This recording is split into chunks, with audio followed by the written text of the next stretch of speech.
प्रधानमंत्री ने अमृत भारत स्टेशन योजना के तहत देश के 508 स्टेशनों के पुनर्विकास की रखी आधारशिला। करीब 25,000 करोड़ रुपए की लागत से स्टेशनों का सिटी सेंटर के रूप में होगा विकास। राज्य के 20 रेलवे स्टेशन का भी होगा कायाकल्प। हटिया में आयोजित शिलान्यास कार्यक्रम में राज्यपाल हुए शामिल। राज्य खरसावां में केंद्रीय मंत्री अर्जुन मुंडा रहे मौजूद। बोकारो में झारखंड जुडिशियल एकेडमी की पहल पर आज क्षेत्रीय सम्मेलन। उच्चतम न्यायालय के न्यायाधीश न्यायमूर्ति एहसानुद्दीन अमानुल्लाह का बोकारो पहुंचने पर हुआ स्वागत। और रांची से गिरिडीह जा रही बस बीती रात बराकर नदी में गिरी, 4 की मौत, कई घायल। केंद्रीय राज्य मंत्री अन्नपूर्णा देवी, बाबूलाल मरांडी और विधायक सुदिव्य कुमार सोनू ने लिया जायजा।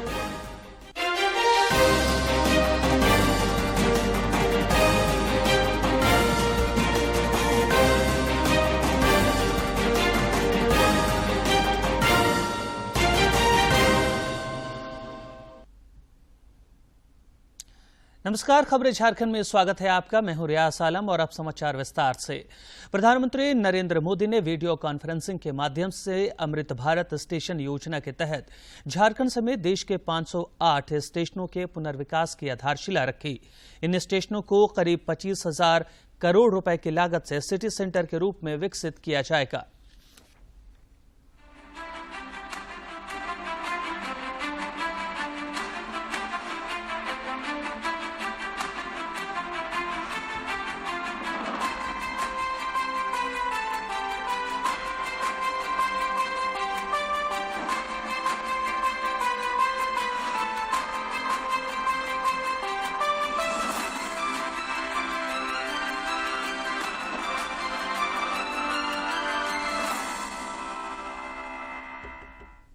मैं आदरणीय प्रधानमंत्री जी से।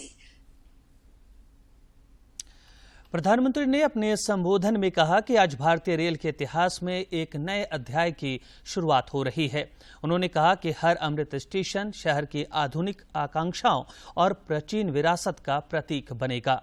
श्री मोदी ने कहा कि अमृतकाल में भारत विकसित होने के लक्ष्य की तरफ कदम बढ़ा रहा है। उन्होंने कहा कि आज देश के हजारों रेलवे स्टेशनों पर मुफ्त वाईफाई की सुविधा है। प्रधानमंत्री ने कहा कि रेलवे को हमारे देश की लाइफलाइन कहा जाता है। उन्होंने कहा कि हमारे शहरों की पहचान रेलवे स्टेशनों से जुड़ी हुई होती है। श्री मोदी ने कहा कि आधुनिक स्टेशन बनने से विकास को लेकर एक नया माहौल भी बनेगा। नई ऊर्जा है, नई प्रेरणा है, नए संकल्प है। इसी आलोक में आज भारतीय रेल के इतिहास में भी एक नए अध्याय की शुरुआत हो रही है। भारत के करीब 1300 प्रमुख रेलवे स्टेशन अब अमृत भारत रेलवे स्टेशन के तौर पर विकसित किए जाएंगे। उनका पुनर्विकास होगा, आधुनिकता के साथ होगा।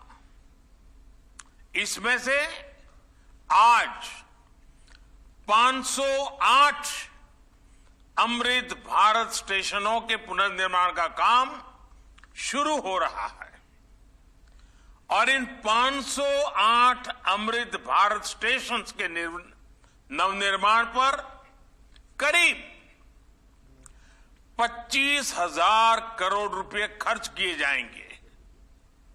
आप कल्पना कर सकते हैं, ये देश के इंफ्रास्ट्रक्चर के लिए, रेलवे के लिए और सबसे बड़ी बात है मेरे देश के सामान्य नागरिकों के लिए ये कितना बड़ा अभियान होने वाला है। इसका लाभ देश के लगभग सभी राज्यों को मिलेगा। अमृत भारत स्टेशन योजना के तहत राज्य के 20 रेलवे स्टेशनों का कायाकल्प होगा, जिसमें रांची का हटिया और पिस्का रेलवे स्टेशन भी शामिल हैं। प्रधानमंत्री नरेंद्र मोदी के ऑनलाइन शिलान्यास कार्यक्रम के मद्देनजर हटिया रेलवे स्टेशन पर भी कार्यक्रम का आयोजन हुआ, जिसमें बतौर मुख्य अतिथि राज्यपाल सीपी राधाकृष्णन और रांची के सांसद संजय सेठ समेत अन्य गणमान्य लोग शामिल हुए। हटिया रेलवे स्टेशन का 355 करोड़ रुपए जबकि पिस्का रेलवे स्टेशन का 27 करोड़ रुपए की लागत से पुनर्विकास किया जाएगा।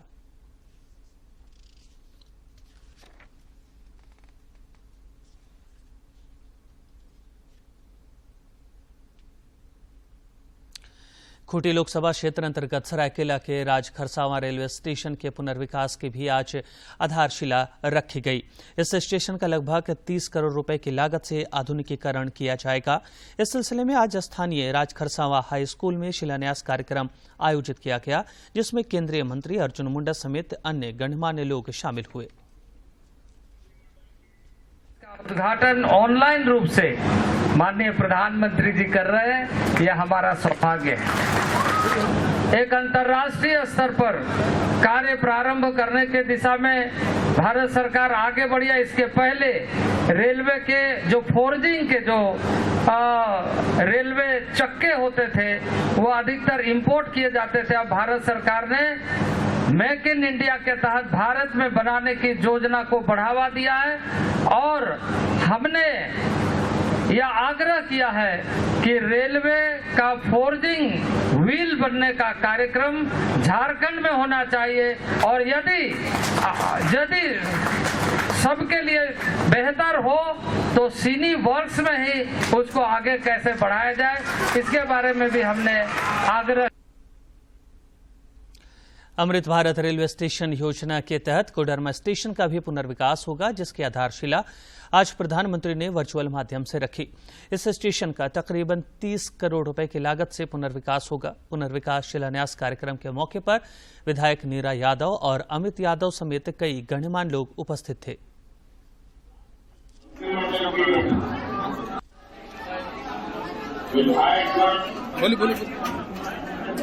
सभी महानुभाव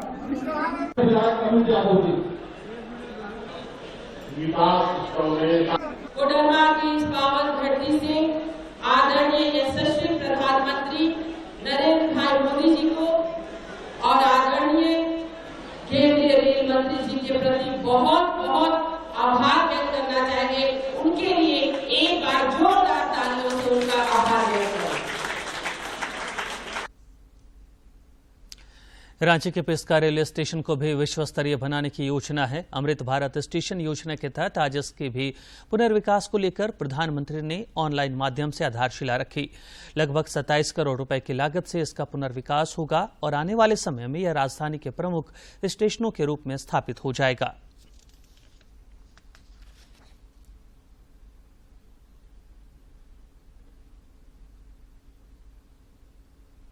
भाजपा के प्रदेश अध्यक्ष आगामी 17 अगस्त से 4 अक्टूबर तक राज्य के सभी 81 विधानसभा क्षेत्रों में संकल्प यात्रा के सिलसिले में सभा करेंगे। गिरिडीह में पार्टी की बैठक में इस आशय का निर्णय हुआ। बैठक को संबोधित करते हुए श्री मरांडी ने नेताओं और कार्यकर्ताओं को बूथ से जीवंत संबंध स्थापित करने का निर्देश दिया। इधर पार्टी के प्रशिक्षण शिविर का आज आखिरी दिन है।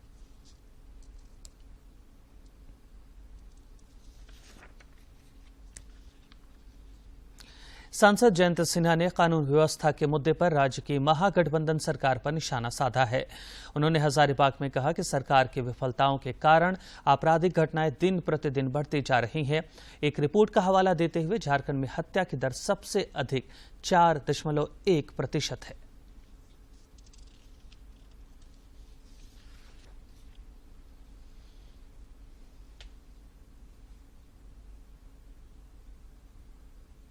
सब जगह आज के समय चाहे जमीन हो या जान हो, जमीन हो या जान हो, सब लोग अपने को असुरक्षित महसूस कर रहे हैं। मैं महामहिम जी को पत्र देने वाला हूं कि इस बहुत ही बिगड़ती हुई कानूनी व्यवस्था को हम लोगों को लाने की जरूरत है।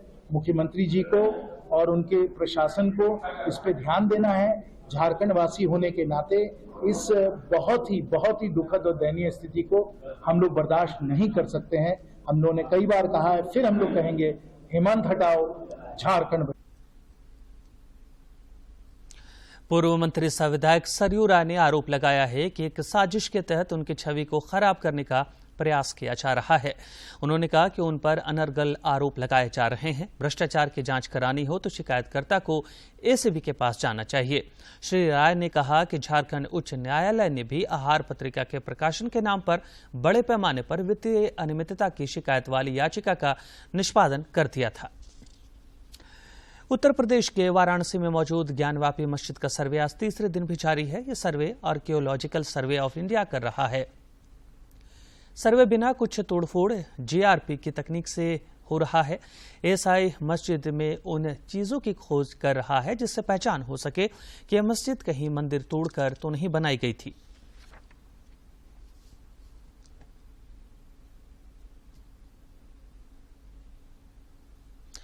झारखंड जुडिशियल एकेडमी और बोकारो जजशिप के संयुक्त तत्वावधान में स्थानीय एचआरडी ऑडिटोरियम में क्षेत्रीय सम्मेलन का आयोजन हो रहा है। इस सम्मेलन में हिस्सा लेने के लिए न्यायाधीश न्यायमूर्ति एहसानुद्दीन अमानुल्लाह भी पहुंच गए हैं। बोकारो के प्रशासनिक और पुलिस अधिकारियों ने पुष्पगुच्छ देकर उनका स्वागत किया।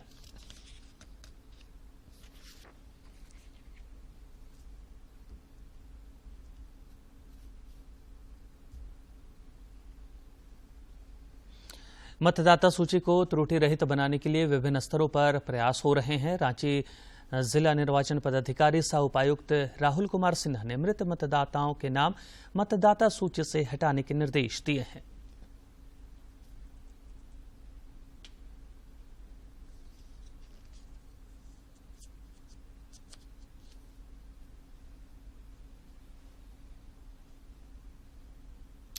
चंद्रयान ने चंद्रमा की कक्षा में सफलतापूर्वक प्रवेश कर लिया है। अंतरिक्ष यान को बेंगलुरु में मिशन संचालन केंद्र से सफलतापूर्वक नियंत्रित किया गया था। आगामी 23 अगस्त को इसके चंद्रमा पर सॉफ्ट लैंडिंग की संभावना है। कि उसने अपनी कक्षा में सफलतापूर्वक प्रवेश कर लिया है। चंद्रयान चंद्रमा तक की लगभग 2/3 दूरी तय कर चुका है। बेंगलुरु स्थित ISRO telemetry tracking and command network Chandrayaan 3 की गति, स्थिति और दिशा पर लगातार नजर रख रहा है। कल शाम करीब 7 बजे के आसपास चंद्रयान 3 का लूनर ऑर्बिट इंजेक्शन कराया गया और यानी कि उसे चांद के पहले ऑर्बिट में डाला गया। इसरो के वैज्ञानिकों ने अब तक इस काम में 2 बार सफलता हासिल की है। चंद्रयान 3 का उद्देश्य है कि चंद्रमा की सतह पर सफलतापूर्वक सॉफ्ट लैंडिंग की जाए। धरती के चारों ओर चक्कर लगाने के बाद चंद्रयान 3 ने 5 अगस्त यानी कल से चंद्रमा के चक्कर लगाना शुरू कर दिया है। गौरतलब है कि चंद्रयान 3 को श्रीहरिकोटा के सतीश धवन स्पेस सेंटर से 14 जुलाई को प्रक्षेपित किया गया था और इसके 23 अगस्त तक चंद्रमा पर सॉफ्ट लैंडिंग करने की उम्मीद है। गिरिडीह जिले के डुमरी पथ पर रांची से गिरिडीह जा रही एक यात्री बस बीती रात बराकर नदी में 50 फीट नीचे गिर गई, जिसमें 4 लोगों की मौत हो गई जबकि 16 अन्य घायल हो गए।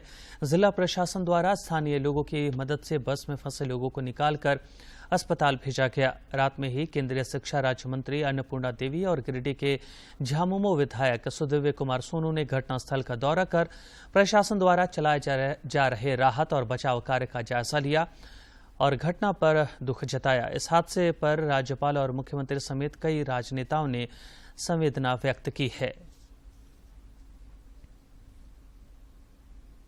बहुत ही दुखद घटना है ये, जिस तरह से ये जो घटना। मर्यादा पुरुषोत्तम भगवान श्री राम के जन्मभूमि अयोध्या में राम मंदिर का निर्माण प्रगति पर है। ये जल्द ही बनकर तैयार हो जाएगा। प्रधानमंत्री नरेंद्र मोदी ने इसकी आधारशिला रखी थी।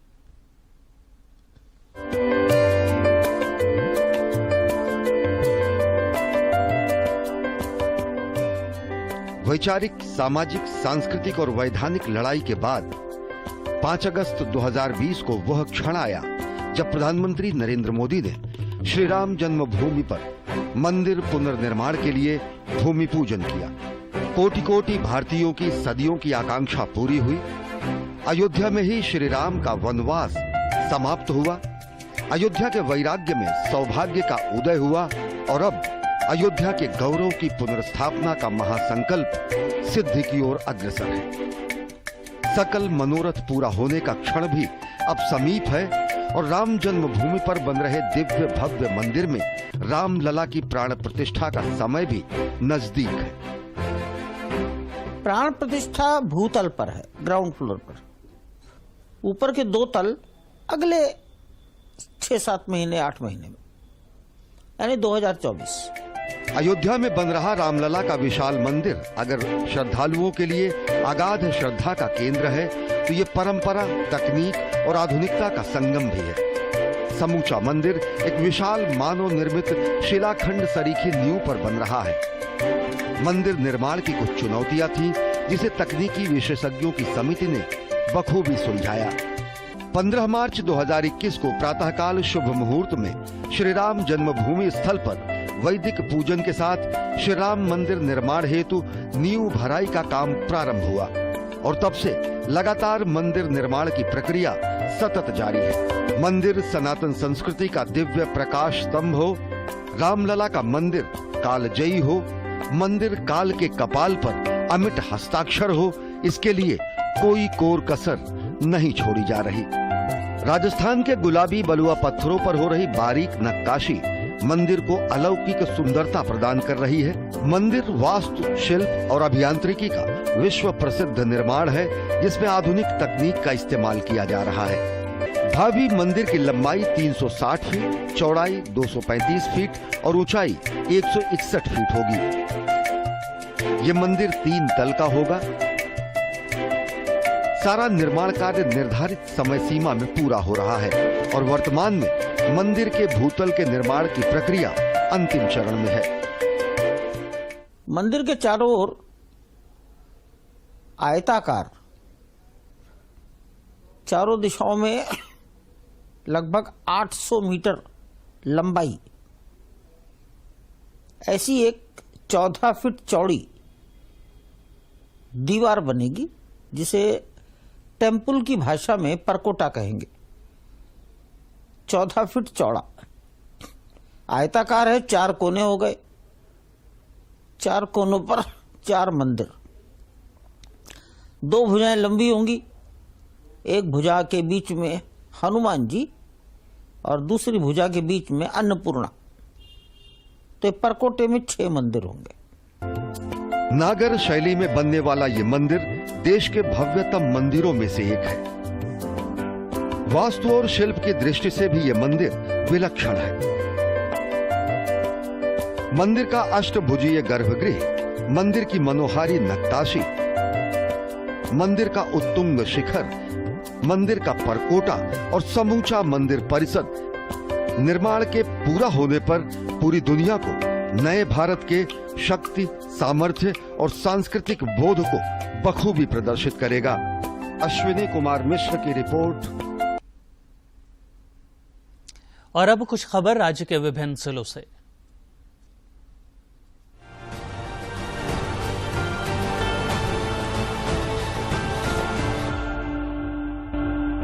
रामगढ़ उपायुक्त ने जिले में मत्स्य पालन को बढ़ावा देने के उद्देश्य से 4 बंद पड़े खदानों में मत्स्य पालन शुरू करने का निर्देश दिया। उन्होंने बताया कि आरा कोलपीट नंबर 8 और 13 स्याल कोलपीट एवं सौंदाडी कोलपीट में यह काम शुरू होने से लगभग 250 लोगों को रोजगार मिल सकेगा। बोकारो के उपायुक्त और अन्य अधिकारी HRD ऑडिटोरियम BS सिटी में आयोजित होने वाले क्षेत्रीय सम्मेलन में शामिल होने बोकारो पहुंचे। उच्चतम न्यायालय के न्यायाधीश न्यायमूर्ति अहसानुद्दीन अमानुल्लाह को पुष्पगुच्छ देकर उनका स्वागत किया। पलामू उपायुक्त ने हिनाइसी सभागार में MMCH के प्रिंसिपल, सिविल सर्जन समेत स्वास्थ्य विभाग से जुड़े चिकित्सकों संग बैठक कर लोगों को बेहतर स्वास्थ्य व्यवस्था प्रदान करने हेतु निर्देशित किया। उन्होंने आयुष्मान भारत के डिस्ट्रिक्ट कोऑर्डिनेटर को विशेष कार्य योजना बनाकर इसे बढ़ाने की हिदायत दी। राज्यसभा के पूर्व सांसद महेश पोद्दार ने राजभवन में राज्यपाल CP राधाकृष्णन से शिष्टाचार मुलाकात की। गिरिडीह के जिला निर्वाचन पदाधिकारी सह उपायुक्त द्वारा मतदाता जागरूकता फोरम एवं निर्वाचन साक्षरता क्लब के नोडल पदाधिकारी एवं समन्वयकों के साथ बैठक सह प्रशिक्षण का आयोजन किया गया। इस दौरान सभी नोडल पदाधिकारियों को 17 वर्ष से अधिक उम्र वाले सभी विद्यार्थियों तथा कार्यालय या संस्था में 18 वर्ष से अधिक के सभी कर्मियों जिनका नाम मतदाता सूची में पूर्व से दर्ज नहीं है, उनका नाम जोड़ने को कहा गया। केंद्रीय मंत्री अर्जुन मुंडा ने एक फोटो साझा कर पूर्व केंद्रीय मंत्री पद्म विभूषण स्वर्गीय सुषमा स्वराज को उनके पुण्यतिथि पर उन्हें विनम्र श्रद्धांजलि अर्पित की है। चतरा उपायुक्त अबू इमरान के निर्देशानुसार उप विकास आयुक्त उत्कर्ष गुप्ता ने जनता दरबार के माध्यम से मिलने आए आमजनों की समस्याएं सुनी और समाधान के लिए जरूरी निर्देश दिए। देवघर में चल रहे राजकीय श्रावणी मेला में बाबा के भक्त अनवरत पहुंच रहे हैं। आज पहले सुबह 4:17 से जलार्पण शुरू होते ही मंदिर परिसर बोलबम के नारों से गुंजायमान हो उठा। सभी श्रद्धालु अर्घा के माध्यम से सुगम तथा सुरक्षित जलार्पण कर रहे हैं। प्रशासनिक अधिकारियों ने गुमला के पालकोट जलडेगा गांव अंतर्गत बिरहोर समुदाय के लोगों से संवाद किया और उनकी पेंशन, जाति प्रमाण पत्र, बिजली, पानी, चिकित्सा सुविधा जैसी समस्याओं के समाधान के लिए आवश्यक निर्देश दिए। देवघर उपायुक्त ने समाहरणालय सभागार में जनता दरबार में लोगों की समस्याएं सुनी और सभी शिकायतों की जांच कराते हुए जल्द से जल्द सभी के समाधान का भरोसा दिलाया। उपायुक्त ने संबंधित अधिकारियों को निर्देशित किया कि वे इन शिकायतों पर त्वरित कार्रवाई करते हुए 1 सप्ताह के अंदर अपनी प्रतिपुष्टि उपायुक्त कार्यालय को समर्पित करें। रामगढ़ उपायुक्त ने सहकारिता विभाग द्वारा किए जा रहे कार्यों की समीक्षा के क्रम में जिला अंतर्गत विभिन्न क्षेत्रों में कृषि वनोपजों की पहचान करने, किसानों की आय में वृद्धि हेतु वनोपजों को बेहतर मार्केटिंग और बाजार उपलब्ध कराने के लिए कार्य योजना तैयार करने के संबंध में संबंधित अधिकारियों को आवश्यक निर्देश दिए। खूंटी उपायुक्त ने नगर निकाय की विभिन्न योजनाओं से संबंधित बैठक में शहरी जलापूर्ति योजना, दीनदयाल अंत्योदय राष्ट्रीय शहरी आजीविका मिशन एवं अन्य क्रियान्वित योजनाओं की समीक्षा की। उनकी निगरानी के दिशा निर्देश दिए। कोडरमा उपायुक्त की अध्यक्षता में जिले में मेरी माटी मेरा देश अभियान के सफल क्रियान्वयन को लेकर समीक्षात्मक बैठक हुई। इस दौरान उपायुक्त ने 9 अगस्त से शुरू होने वाले इस अभियान के मद्देनजर कई निर्देश दिए। कोडरमा में पुलिस ने जिले के तिलैया एवं कोडरमा थाना क्षेत्र में हुए 9 मोटरसाइकिल चोरी की घटनाओं का उद्भेदन कर लिया है। इस मामले में गिरफ्तार एक अपराधी की निशानदेही पर मोटरसाइकिलों के अलग अलग किए हुए पुर्जे बरामद किए गए।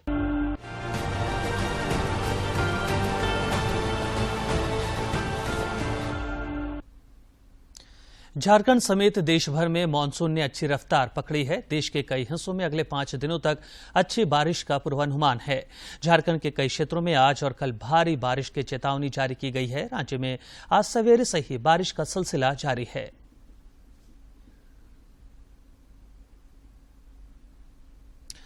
रांची सहित देश में दूरदर्शन के विभिन्न प्रादेशिक समाचार एकांश में कुल 215 पदों पर भर्ती की प्रक्रिया शुरू हुई है। रांची के लिए वरीय संवाददाता, एंकर सह संवाददाता, bulletin editor, copy editor, broadcast executive, video post production assistant, videographer, packaging सहायक, कंटेंट एग्जीक्यूटिव के पद ऑनलाइन आवेदन आमंत्रित किए गए हैं। अधिक जानकारी applications.prasarbharati पर भेजे जा सकते हैं। कोई दिक्कत होने पर स्क्रीनशॉट के साथ hr.ddnews@gmail.com पर दिक्कत साझा की जा सकती है। अधिक जानकारी वेब लिंक application.prasarbharati पर देखे जा सकते हैं। इच्छा शक्ति, लगन और आत्मविश्वास हो तो किसी भी लक्ष्य को हासिल किया जा सकता है। दिव्यांगता, गरीबी और विषम परिस्थिति इसमें बाधक नहीं बन सकती। कुछ ऐसा ही कर दिखाया है जामताड़ा के गोविंद पंडित ने।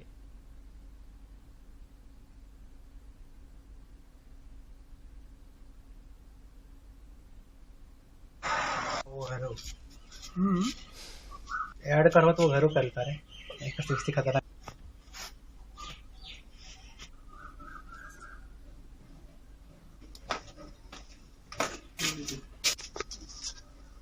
खाना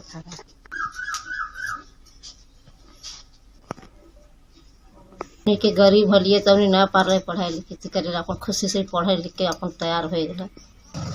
बच्चा बहुत मेहनत से अपना पढ़ाई किए हैं, उसके बाद सब कुछ करके अभी तैयारी किया है खड़गपुर में नौकरी। भारत और मेजबान वेस्टइंडीज के बीच 5 मैचों की T20 श्रृंखला का आज दूसरा मैच खेला जाएगा। वेस्टइंडीज के बीच 5 T20 मैचों की सीरीज का दूसरा मुकाबला रविवार को गुयाना के प्रोविडेंस स्टेडियम में खेला जाएगा।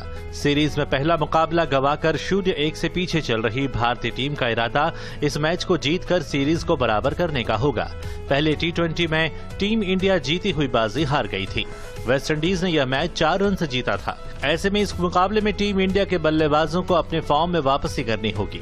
वनडे सीरीज में अच्छा प्रदर्शन करने वाली सलामी जोड़ी शुभमन गिल और ईशान किशन ने पहले T20 में निराश किया था।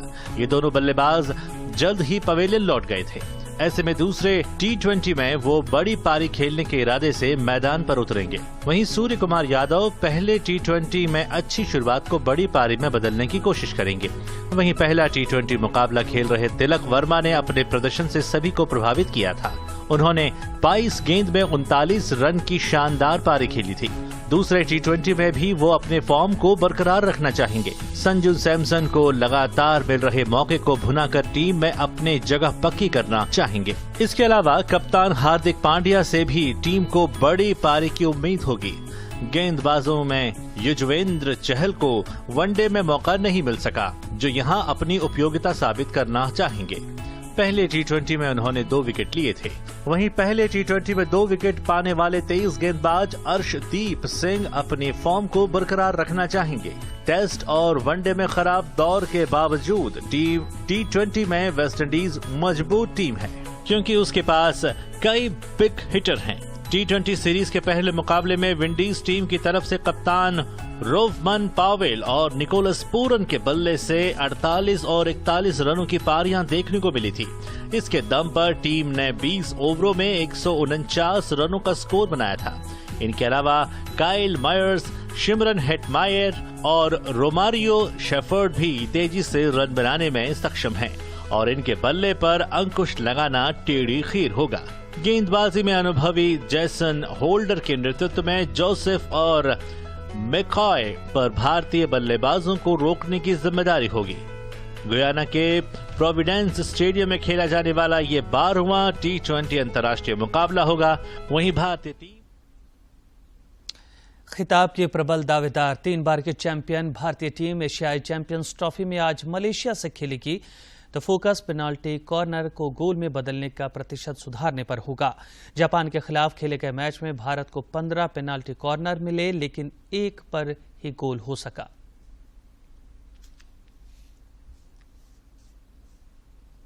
किया था, लेकिन अगले ही दिन जापान के खिलाफ मिले 15 पेनल्टी कॉर्नर में से टीम सिर्फ 1 को गोल में तब्दील कर पाई, यानी प्रदर्शन की निरंतरता में कमी साफ देखने को मिली। इसके अलावा फील्ड गोल और डिफेंस में भी टीम इंडिया कमियों से जूझ रही है। टू बी ऑनेस्ट कि जापान टीम ने डिफेंस बहुत अच्छा किया है, but end of the day हमें पीसी से गोल मिला है। तो या आगे वाले मैचेस में ध्यान रखेंगे इस चीज़ को कि कैसे बेहतर कर सकते हैं। कोई प्रेशर नहीं होता है, क्योंकि हमें पता है कि हम जो हमें बताया गया है हम उसको फॉलो कर रहे हैं, चाहे वो रुक रहा है चाहे वो स्कोर हो रहा है। आई थिंक वो एक लर्निंग हमें पता है, क्योंकि हम यही सब करते आ रहे हैं इतने समय से, तो इसके कोई प्रेशर नहीं है, बट ट्राई यही करते हैं कि अपना बेस्ट करें। उधर मलेशिया की बात करें तो इस टीम के हौसले बुलंद हैं। टीम ने पहले मैच में पाकिस्तान और उसके बाद चीन को हराकर अपने मंसूबों को साफ कर दिया है। टीम की सबसे बड़ी ताकत पेनल्टी कॉर्नर को गोल में बदलने की कला है। दोनों टीम के रिकॉर्ड पर गौर करें तो 2011 से ये दोनों टीमें 14 बार भिड़ चुकी हैं, जिसमें 10 बार भारत ने बाजी मारी, वहीं 2 बार मलेशिया ने जीत दर्ज की, जबकि 2 मुकाबले ड्रॉ रहे। इस टूर्नामेंट में अभी तक मलेशिया का जो फॉर्म है उसे देखते हुए टीम इंडिया को अपनी उन सभी कमियों को दूर करना होगा जो जापान के खिलाफ मुकाबले में खुलकर उजागर हुई। चीन को हराने के बाद और जापान से ड्रॉ खेलने के बाद अब भारतीय टीम का सामना जो है वो मलेशिया से है। मलेशिया की टीम जो है वो पेनल्टी कॉर्नर में काफी स्पेशलिस्ट मानी जाती है। ऐसे में टीम इंडिया को काफी सावधान रहना होगा, क्योंकि अब कोई भी गलती टीम इंडिया के लिए। और अंत में मुख्य समाचार। प्रधानमंत्री ने अमृत भारत स्टेशन योजना के तहत देश के 508 स्टेशनों के पुनर्विकास की रखी आधारशिला। करीब 25,000 करोड़ रुपए की लागत से स्टेशनों का सिटी सेंटर के रूप में होगा विकास। राज्य के 20 रेलवे स्टेशनों का भी होगा कायाकल्प। हटिया में आयोजित शिलान्यास कार्यक्रम में राज्यपाल हुए शामिल। राज खरसावां में केंद्रीय मंत्री अर्जुन मुंडा रहे मौजूद। बोकारो में झारखंड जुडिशियल एकेडमी की पहल पर आज क्षेत्रीय सम्मेलन। उच्चतम न्यायालय के न्यायाधीश न्यायमूर्ति एहसानुद्दीन अमानुल्लाह का बोकारो पहुंचने पर हुआ स्वागत। और रांची से गिरिडीह जा रही बस बीती रात बराकर नदी में गिरी, 4 की मौत, कई घायल। केंद्रीय राज्य मंत्री अन्नपूर्णा देवी, बाबूलाल मरांडी और विधायक सुदेवी कुमार सोनू ने लिया जायजा।